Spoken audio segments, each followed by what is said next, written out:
સંસદનું ચોમાસું સત્ર સતત કોઈને કોઈ મુદ્દે ચર્ચામાં રહ્યું છે, પરંતુ આજે સાંસદ પરિષદમાં એક એવો રાજકીય અને અનોખો નજારો જોવા મળે છે જેને જોઈને દરેક લોકો આશ્ચર્યચકિત થઈ ગયા હતા. બિહારનાથી અપક્ષ સાંસદ પપ્પુ યાદવ પૂજારીના વેશમાં જમીન પર બેઠેલા જોવા મળે હતા.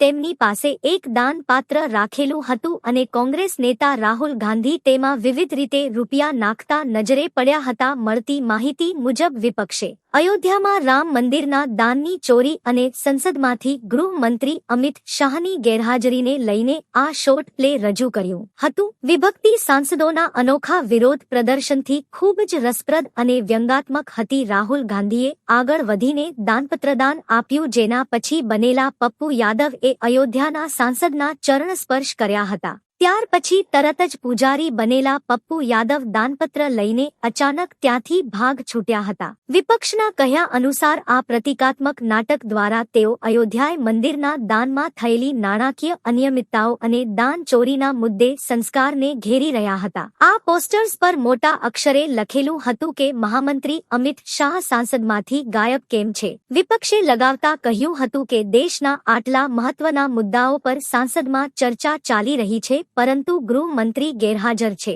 પપ્પુ યાદવનું આ કોઈ પહેલું અનોખું વિરોધ પ્રદર્શન નથી, પરંતુ પહેલા પણ તેઓ પોતાના અલગ અલગ અવતારથી રાજકીય ગલિયારામાં ચર્ચામાં રહી ચૂક્યા છે.